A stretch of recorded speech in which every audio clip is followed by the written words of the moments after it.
अस्सलामु अलैकुम वरहमतुल्लाहि वबरकातुहू। हमारा इलेक्ट्रोलिसिस कंप्लीट हो गया था। अब उसके बाद हमें ऑर्गेनिक की तरफ चलना है, तो स्टार्ट करते हैं आज ऑर्गेनिक केमिस्ट्री। CHM5070 organic.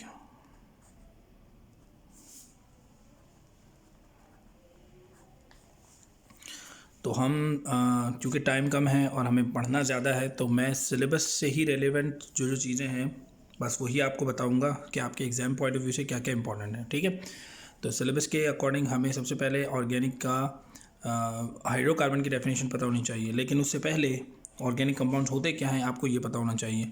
ठीक है, ये एग्ज़ाम का पार्ट नहीं है, एग्ज़ाम में आपको डेफिनेशन लिखने के लिए नहीं आती ऑर्गेनिक केमिस्ट्री की या ऑर्गेनिक कंपाउंड्स की, मगर आपको ये पता होना चाहिए कि ऑर्गेनिक कंपाउंड्स किस कैटेगरी में फॉल करेंगे और ऑर्गेनिक कंपाउंड्स होते क्या हैं। ठीक है जी, तो स्टार्ट करते हैं। ऑर्गेनिक कंपाउंड्स किसको कहा जाता है? तो ऑर्गेनिक कंपाउंड्स आप लिखते हैं compounds which contain carbon and hydrogen, mainly carbon and hydrogen इसमें होते हैं। ठीक है, along with nitrogen, oxygen, halogens and sulphur sometimes. ठीक है, या तो सिर्फ हाइड्रोजन एंड कार्बन होंगे तो भी हाइड्रोकार्बन्स कहला वो तो भी ऑर्गेनिक कंपाउंड्स कहलाएंगे, या इनके अंदर नाइट्रोजन, ऑक्सीजन, हैलोजन और सल्फर होगा। और इसको हम इक्वल इलस्ट्रेशन के तौर पे यूँ लिख सकते हैं कि कंपाउंड्स, ऑर्गेनिक कंपाउंड्स कुछ यूँ होते हैं जिसके अंदर कार्बन एंड हाइड्रोजन होगा, जिसके साथ प्लस होगा NOX, nitrogen, oxygen, halogen and sulphur. ठीक है, तो आपके लेवल पर, ओ लेवल्स पर आपको कम से कम इतना पता होना चाहिए। इसकी तो डेप्थ और भी है, मतलब this is not the true definition of organic compounds, मगर आपको कम से कम इतना पता होना चाहिए कि ऑर्गेनिक कंपाउंड्स उनको कहते हैं जिसमें मेनली कार्बन एंड हाइड्रोजन हो और जिसके अंदर नॉक्स मौजूद हो, यानी उसमें nitrogen, oxygen, halogen and sulphur मौजूद हो। ठीक है, ऐसे कंपाउंड्स जिसके अंदर सिर्फ कार्बन एंड हाइड्रोजन होता है, इस तरह के कंपाउंड को कहा जाता है हाइड्रोकार्बन। अच्छा, ये है एग्जाम का पहला पार्ट, ये एग्जामिनेशन पॉइंट ऑफ व्यू से मोस्ट इंपॉर्टेंट चीज़ है। वो आपसे पूछेंगे डिफाइन द टर्म हाइड्रोकार्बन, और इसको समझना भी होगा कि हाइड्रोकार्बन सिर्फ लफ्जी तौर पर याद नहीं करना, आपको पता भी होना चाहिए कि स्ट्रक्चर अगर गिवन हो और उसमें सिर्फ कार्बन एंड हाइड्रोजन दिख रहे हो और कुछ भी ना हो, ना ऑक्सीजन हो, ना नाइट्रोजन, ना हैलोजन, ना सल्फर, तो इसका मतलब है कि वो हाइड्रोकार्बन है। तो हाइड्रोकार्बन का मतलब क्या होगा? Compound which contain only carbon and hydrogen. Example, alkane. Alkanes are hydrocarbon, all alkenes are hydrocarbon। और एक कंपाउंड होता है बेंजीन, तो बेंजीन भी क्या होता है? हाइड्रोकार्बन होता है।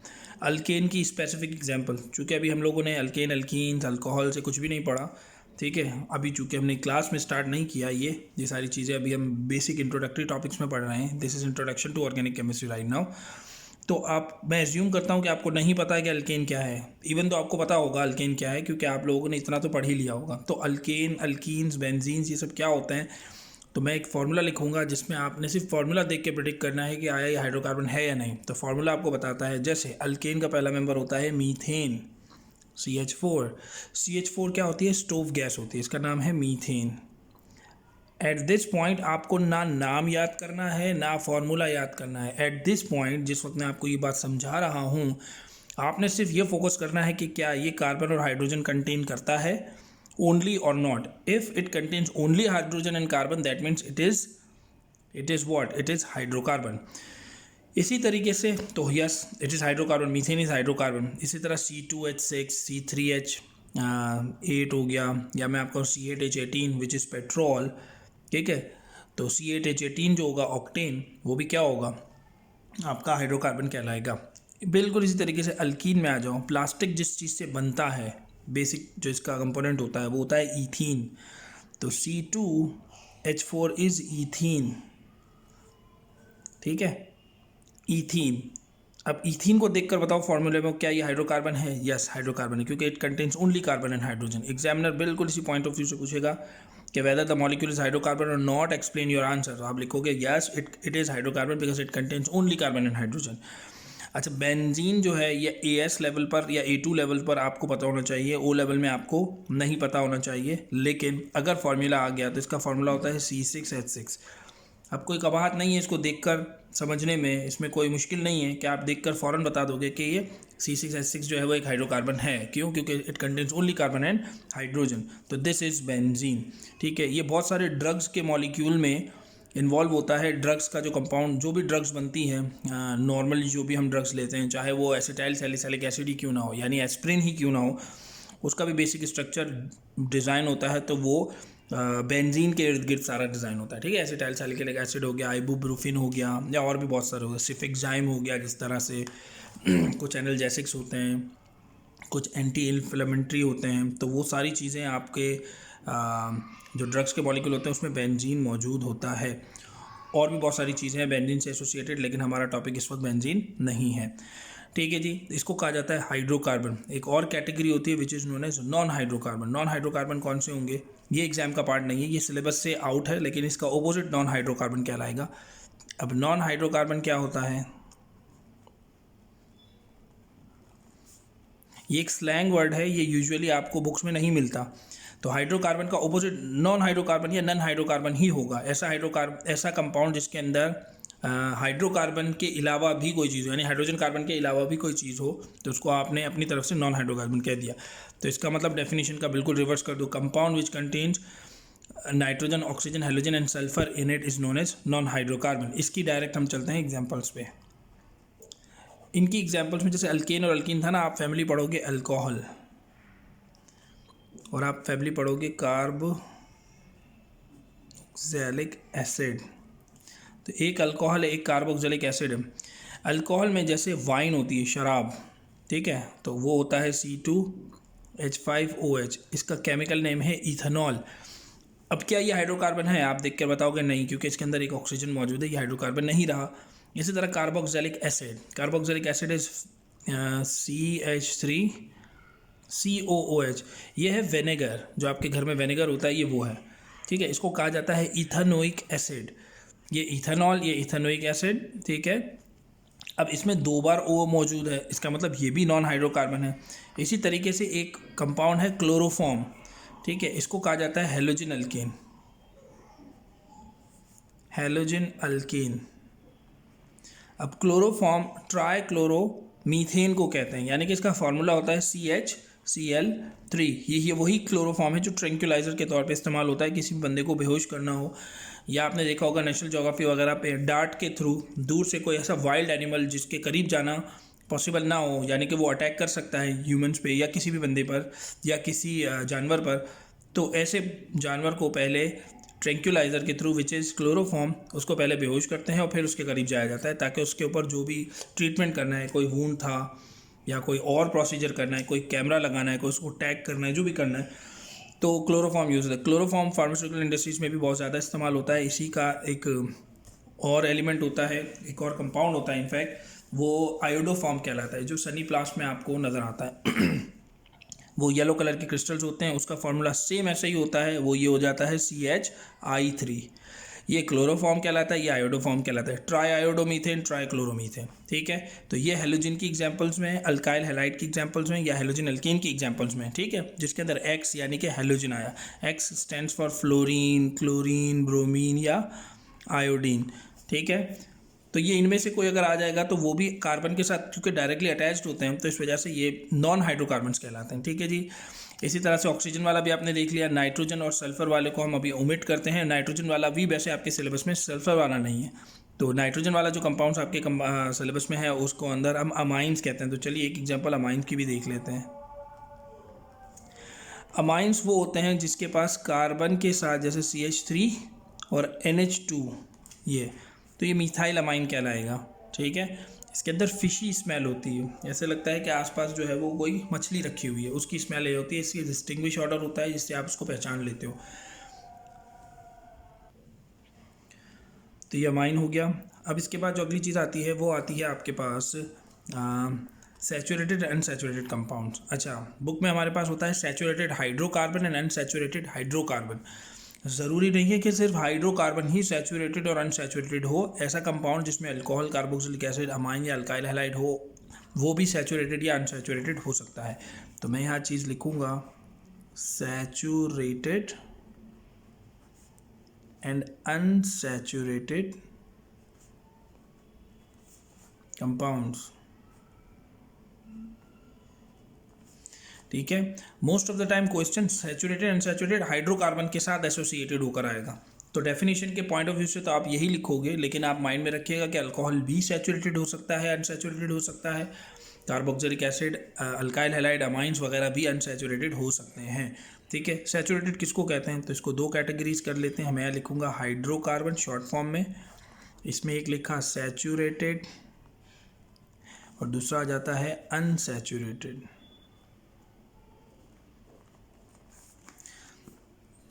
सैचुरेटेड कौन से होंगे? कंपाउंड्स which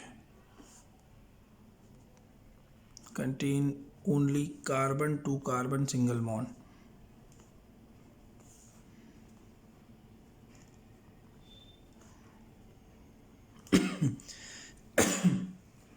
इसकी एक और डेफिनेशन भी है, those compound in which hydrogen can not be added. ठीक है, compound which is saturated which is full of hydrogen, मतलब all the cell and valencies are satisfied with carbon and hydrogen, there is no space for the further addition of hydrogen in the molecule, तो that molecule is also known as saturated molecule. मगर आपको exam point of view से सिर्फ ये लिखना है, ऐसा compound जिसमें आपको कार्बन से कार्बन का सिंगल बॉन्ड दिखे, कोई डबल बॉन्ड ना दिखे, तो वो सैचुरेटेड कहलाता है। इसका रिवर्स कर दो। अनसैचुरेटेड कौन से होते हैं? कंपाउंड्स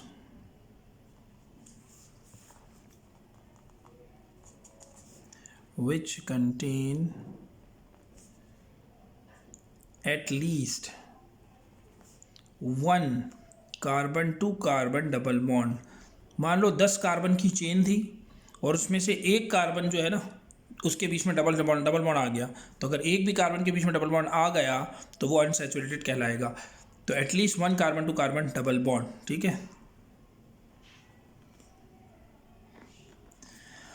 इसकी एग्जाम्पल्स और इसकी एग्जाम पॉइंट ऑफ व्यू से कैसे एग्जाम्पल आती है वो भी देखते हैं। एग्जाम्पल में पहले हम देख लेते हैं सैचुरेटेड का। सैचुरेटेड यहाँ लिखूंगा, अनसैचुरेटेड यहाँ लिखूंगा। ठीक है, एग्जाम्पल में अल्केन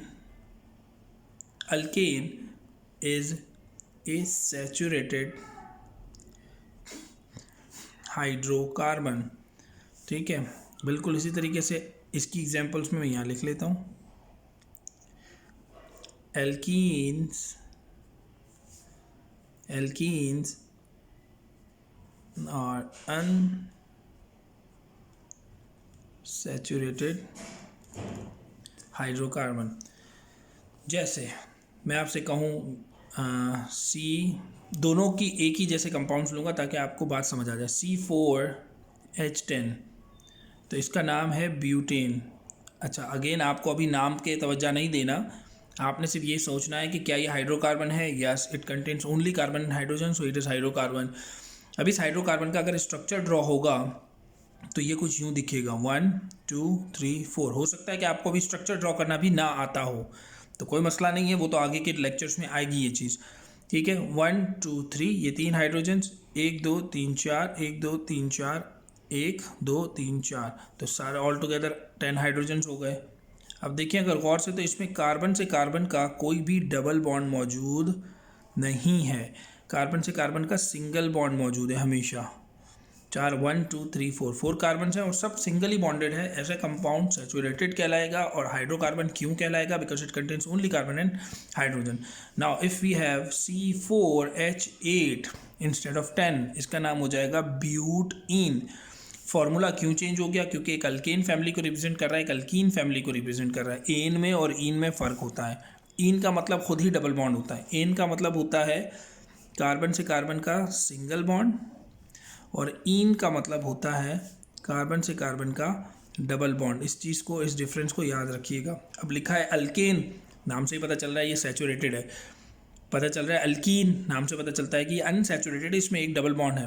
अच्छा, अनसैचुरेटेड का मतलब कार्बन से कार्बन का डबल बॉन्ड है, तो इसकी जो अदर डेफिनेशन है वो कैसे होगी? तो ऐसा कंपाउंड जिसके अंदर डबल बॉन्ड मौजूद होगा उसके अंदर आप कोई चीज़ ऐड कर सकते हो, इसलिए वो अनसैचुरेटेड है। अभी जब उसके डबल बॉन्ड्स टूट के कोई चीज़ ऐड हो जाएगी तो वो सैचुरेटेड हो जाएगा। ठीक है, तो ऐसे कंपाउंड को अनसैचुरेटेड कहा जाता है, जैसे C4H8। अब C4H8 में इसका स्ट्रक्चर ड्रॉ करें तो 1 2 3 4 कार्बन्स तो हैं, लेकिन कहीं पर भी एक बार डबल बॉन्ड मौजूद होगा, जैसे कि यहाँ, क्योंकि आपने अब इसमें 8 टाइम्स हाइड्रोजन को सेटिस्फाई करना है, 10 टाइम नहीं करना। 10 टाइम करना होता तो कोई भी कार्बन डबल बॉन्डेड ना होता, जैसे 1 2 3 4 5 1 2 3, तो 4 यहाँ। अच्छा, कार्बन सिर्फ 4 बॉन्ड्स बना सकता है, तो अब देखो इसने तो 4 बना लिए, इसने भी 4 बना लिए, लेकिन इसके 1 2 3 ऑलरेडी बने हुए थे, तो ये एक ही बॉन्ड बना सकता है। 1 2, इस कार्बन के 2 बॉन्ड्स ऑलरेडी मौजूद है, तो अब ये सिर्फ 2 बॉन्ड्स बनाएगा, 1 एंड देन 2। अब सारे हाइड्रोजन्स को अगर आप काउंट कर लो तो आपको समझ आ जाएगा कि आपके पास 4 कार्बन है और 8 हाइड्रोजन है। ऐसा मॉलिक्यूल जिसके अंदर कार्बन से कार्बन का डबल बॉन्ड नज़र आ रहा हो उसको कहा जाता है अनसैचुरेटेड। ठीक है, saturated molecule, unsaturated molecule. Question मैं आपको एक देकर समझाता हूँ। एग्जामिनर आपको कहेगा cyclo butane has a formula C4H8, confusion. C4H8 इसको फॉलो कर रहा है, ब्यूटेन इसको फॉलो कर रहा है। ठीक है, तो ये सैचुरेटेड हुआ या अनसैचुरेटेड हुआ? तो आपने जब तक स्ट्रक्चर नहीं देखना, आपने ये बात को कंक्लूजन नहीं निकालना कि ये सैचुरेटेड या अनसैचुरेटेड। अगर सिर्फ फॉर्मूले के पीछे जाओगे तो अनसैचुरेटेड लगेगा, नाम के पीछे जाओगे तो सैचुरेटेड लगेगा। तो अब सच क्या है, हकीकत क्या है, तो ज़रा देखते हैं। ठीक है, cyclobutane is the formula C4H8 and its structure is shown below. अब इसका स्ट्रक्चर कुछ यूँ है, 1 2 3 4, 4 कार्बन है लेकिन साइक्लिक है। अब 1 2 3 4 5 6 7 और 8, ये सब हाइड्रोजन इसके साथ अटैच्ड हैं। अब ज़रा इसको गौर से देखो, क्या इसके अंदर कोई कार्बन से कार्बन का डबल बॉन्ड है? तो क्वेश्चन में वो आपसे पूछेगा, number 1, explain why this molecule is saturated. Number 1 ये हो गया। और नंबर 2 आपसे कहेगा एक्सप्लेन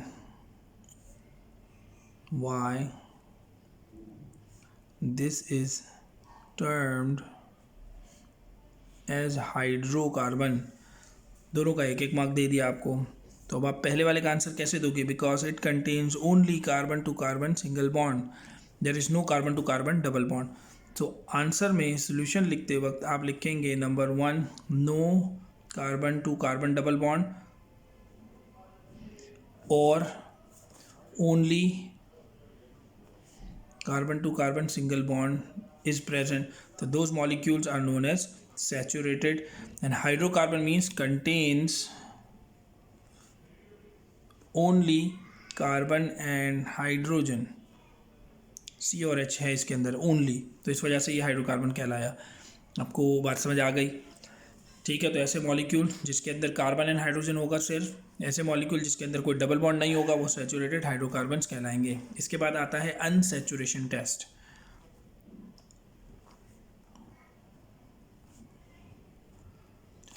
अनसैचुरेशन टेस्ट, ऐसा मॉलिक्यूल जिसके अंदर अनसैचुरेशन हो, ठीक है, तो उसको कैसे आइडेंटिफाई किया जाएगा कि सैचुरेटेड या अनसैचुरेटेड? जैसे अगर मैंने अभी नाम से आपको बताया था कि एक हेक्सेन होगा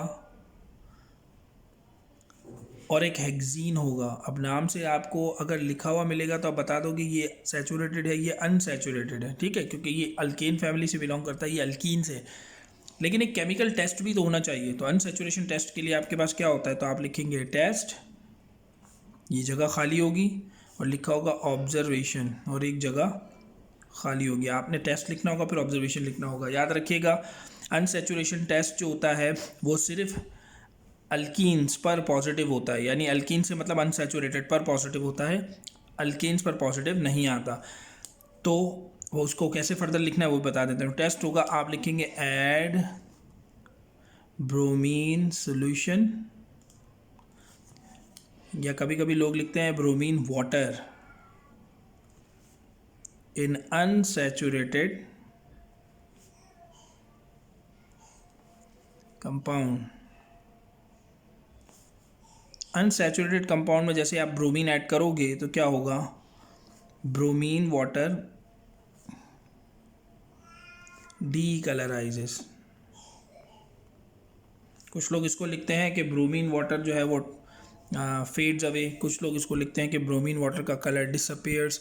आपने ऐसा कुछ नहीं लिखना, आपने लिखना है ब्रोमीन वाटर डीकलराइजेस, ठीक है।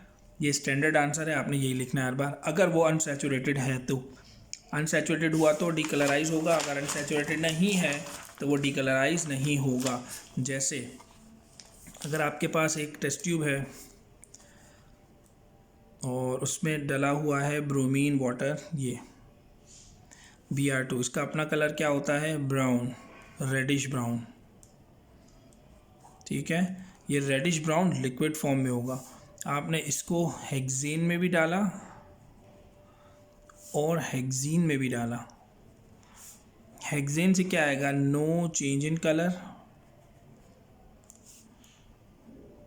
जब कलर में कोई चेंज नहीं आया तो इसका मतलब क्या हुआ कि ये रिजल्ट क्या निकला, सैचुरेटेड है, ये सैचुरेटेड कंपाउंड है, ये ख़त्म, ठीक है। और अगर आपने इसको हेक्सीन में डाला तो हेक्सीन में आपके पास आएगा डीकलराइजेस, Br2। तो इसका मतलब आपका रिजल्ट क्या हुआ, ये अनसैचुरेटेड कंपाउंड है, ठीक है जी। डन हो गया। तो ब्रोमीन वाटर से आपने इस तरीके से आइडेंटिफाई करना है। अच्छा, हो सकता है कि आपके पास अल्कोहल आए, ठीक है, जिसमें डबल बॉन्ड हो। जैसे क्वेश्चन में आपको मैं एक स्ट्रक्चर बना के दूं, मैं कहूँ डबल बॉन्ड है 1 2 3 4, लेकिन इधर OH लगा है, इधर H लगा है, इधर CH3 लगा है और इधर भी H लगा है। अब आप कंफ्यूज मत होना कि भाई इसमें तो डबल बॉन्ड तो है मगर ये हाइड्रोकार्बन तो नहीं है, क्योंकि इसमें एक ऑक्सीजन आ रहा है। तो इस ऑक्सीजन की वजह से क्या इस पर अनसैचुरेशन टेस्ट होगा? जी बिल्कुल होगा, अनसैचुरेशन टेस्ट इस पर पॉसिबल है। याद रखिएगा, अनसैचुरेशन टेस्ट डबल बॉन्ड की वजह से आता है। इसका कुछ भी लेना देना साइड के मॉलिक्यूल्स से नहीं होता। साइड में जो भी चीज़ होगी वो एज इट इज़ रहेगी, आपको इससे कोई भी कंसर्न नहीं होना चाहिए, ठीक है जी। तो अनसैचुरेशन टेस्ट यहाँ पॉजिटिव होगा, बिल्कुल पॉजिटिव होगा, ठीक है। तो एक बात याद रखिएगा, ये भी डी कलराइज करेगा ब्रोमीन वाटर को। तो अनसैचुरेशन टेस्ट भी हो गया आपका। आपके पास एक और चीज़ भी हो गई विच इज़ हाइड्रोकार्बन। आपने ये भी देख लिया कि सैचुरेटेड और अनसैचुरेटेड क्या होते हैं, आपने भी देख लिया कि हाइड्रोकार्बन्स क्या होते हैं, आपने भी देख लिया ऑर्गेनिक कंपाउंड्स किस तरह के होते हैं, ठीक है। इसके बाद जो अगली चीज़ आपके पास आती है इंट्रोडक्टरी टॉपिक में, वो है number 2, representation of organic molecule. आप किसी भी ऑर्गेनिक मॉलिक्यूल को रिप्रेजेंट कैसे करते हैं, ठीक है। तो रिप्रेजेंटेशन ऑफ ऑर्गेनिक कंपाउंड्स, इसके लिए हम एक निमोनिक बनाते हैं EMSDS। ये हम अपने हिसाब से याद करने के लिए होता है, ये आपके लिए नहीं होता। अब पहली चीज़ है एम्पिरिकल फार्मूला। ये सब फार्मूलाज पे आएगा, empirical, molecular, structural, displayed and skeletal formula. Formula क्या होगा? अब फार्मूला बहुत सारे टाइप के होते हैं, जैसे ये भी एक फार्मूला है और पीछे जो मैंने लिखा था CH4 C2H6 वगैरह, ये भी एक फार्मूला है। तो इस फार्मूले को क्या कहते हैं और इस फार्मूले को क्या कहते हैं, तो ज़रा इसको समझ लेते हैं। ये रिप्रेजेंटेशन है, ऑर्गेनिक मॉलिक्यूल को रिप्रेजेंट करने के कितने तरीके होते हैं, ठीक है जी। तो चलिए इसको ज़रा देखते हैं। पहला है एम्पेरिकल फार्मूला। तो एम्पेरिकल का मतलब क्या होता है? Empirical formula shows the simplest ratio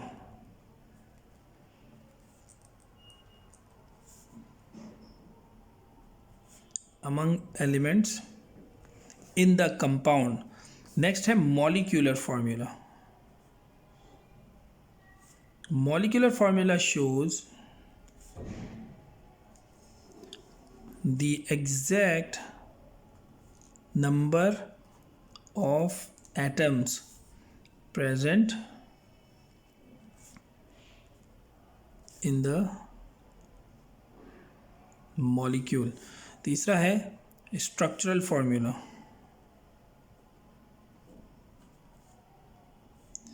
structural formula में दो टाइप्स आती हैं, एक 2D होती है, एक 3D होती है. 3D आपको नहीं पढ़नी, वो ए लेवल्स वालों के लिए होता है. 2D आपको पढ़ना है. ठीक है, आप जो भी स्ट्रक्चर बनाते हो जैसे कि ये, ठीक है, और उसको मैं बंद करके लिखूँ, जैसे CH3 लिखा है, मैं H इसको दे दूँ, H इसको दे दूँ, OH उसके बाद लिख लूँ, तो वो स्ट्रक्चरल फार्मूला कहलाता है. ठीक है, तो structural formula shows the arrangement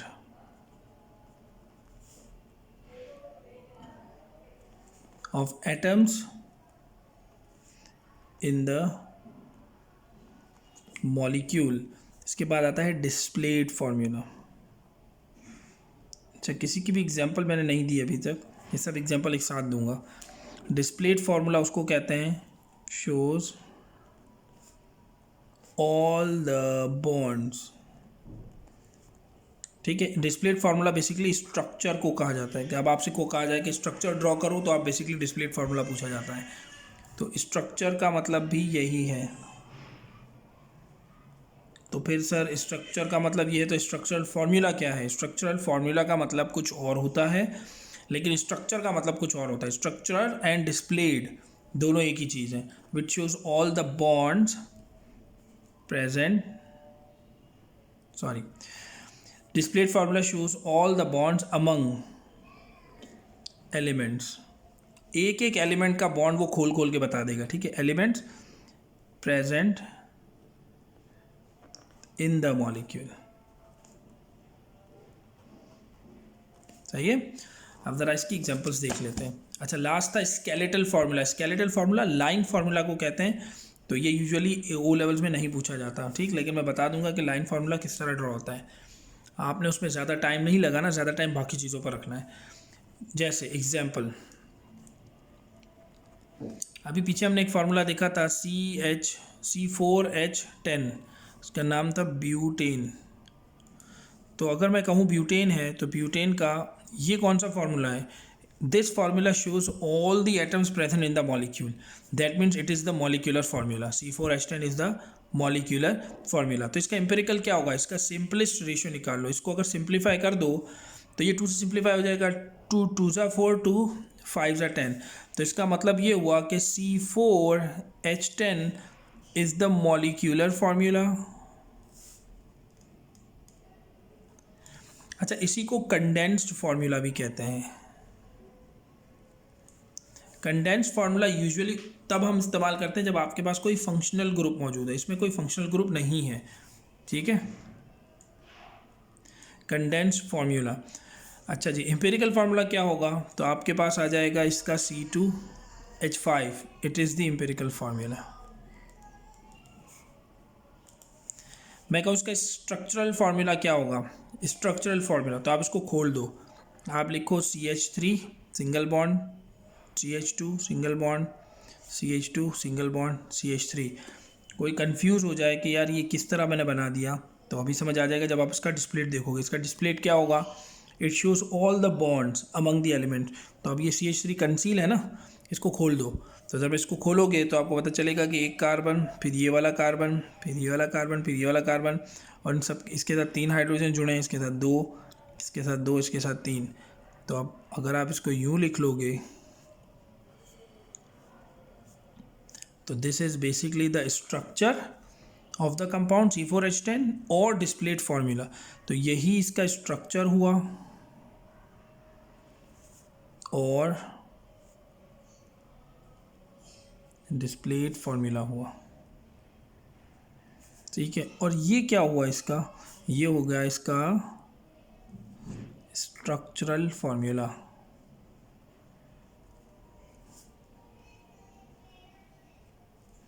अच्छा, बाज़ औक़ात आपके पास ये वाला फार्मूला यूँ भी लिखा हुआ हो सकता है. लिखा होगा CH3 फिर CH2 जिगजैग फॉर्म में, CH2 CH3. लेकिन ये है ही लीनियर ही, ठीक है। आप पहले कार्बन से लास्ट कार्बन तक अगर जाओगे तो आप एक ही गो में चले जाओगे, इसका मतलब ये लीनियर है। जब भी आप पहले कार्बन से लास्ट कार्बन की तरफ एक ही गो में चले जाओ, वो मॉलिक्यूल हमेशा क्या होता है, लीनियर। ये यूँ भी लिखा जा सकता है, और कहीं वो आपको यूँ लिख के दे दें CH3 CH2 CH2 CH3। तो अब अगर आप यहाँ से यहाँ तक चलोगे तो देखो एक ही गो में आ रहे हो। तो इस वक्त यानी कि ये मैं इसको ऊपर कर दूँ घुमा के, तो ये इधर चला जाएगा, तो ये ऊपर चला जाएगा अगर, तो ये भी लीनियर है, ये भी लीनियर है। तो इस वक्त दोनों ही लीनियर कंसिडर किए जाएंगे, ठीक है। लीनियर का मतलब ये होता है कि ये एक ही लाइन में लिखे हुए हों, जैसे ये लीनियर है, ठीक है। लीनियर का मतलब तो आपको समझ आ ही गया होगा कि लीनियर का मतलब क्या है। तो ये सब लीनियर है, ये भी लीनियर है, ठीक है। तो मॉलिक्यूल जब ये लीनियर होगा तो ये एक ही मॉलिक्यूल कंसिडर होगा। तो ये C4H10 यूँ भी लिखा जा सकता है, यूँ भी लिखा जा सकता है, यूँ भी और इस तरह से भी। ये एम्पिरिकल हो गया, ये मॉलिक्यूलर हो गया। एक और क्वेश्चन देख लेते हैं। अगर आपके पास फार्मूला लिखा हो C3 3 to the 6 और एक 7 and then OH, this is the molecular formula. अब आप अगर मैं इसको बंद करके लिखूं, तो अगर मैं बंद कर दूंगा तो फिर इसमें क्या होगा, तो इसका कंडेंस फार्मूला क्या होगा, तो इसमें C3 है, H8 है और एक बार O है, ठीक है। अब इसका क्वेश्चन एग्जाम में कैसे आता है, P1 में किस तरह से आएगा, यूजुअली P1 में ही आता है। आपसे कहा जाएगा कि कंपाउंड है which molecule has the empirical and molecular formula both are same. That means they both, which molecule has both empirical and molecular formula is same। तो दोनों के अंदर आपको देखना है कि कौन सा molecular and empirical formula और molecular formula same है। तो कैसे पता चलेगा, तो आप ज़रा देखें, ये कंडेंस फार्मूला है, क्या इसका एम्पिरिकल मॉलिक्यूलर फार्मूला सेम है, यस, क्योंकि इसमें से कुछ कॉमन नहीं निकल सकता, ठीक है। इसमें से कुछ भी कॉमन नहीं निकलेगा, इसका मॉलिक्यूलर एम्पिरिकल फार्मूला सेम रहेगा। इसका डिस्प्लेट कैसे होगा, तो देखो OH है ना, तो अगर तुम इसको लिखोगे 1 2 3, OH इधर आ गया, 1 2 3 4 5 6 7, तो C3H7 OH। क्या ये डिस्प्लेट फार्मूला है, नहीं, ये स्ट्रक्चरल फार्मूला है। क्यों, क्योंकि आपने इसमें अंदर O और OH का बॉन्ड शो नहीं किया, तो ये हो जाएगा स्ट्रक्चरल, ठीक है। अगर आप इसका बॉन्ड शो कर दोगे तो इसका ये क्या हो जाएगा, डिस्प्लेट फार्मूला हो जाएगा, जैसे कि ये है, सही है। 1 2 3 4 5 6 7 ये मौजूद है। Now this one is structural formula, structure of C3H7 OH और डिस्प्लेट फार्मूला, ठीक है। This is डिस्प्लेट formula.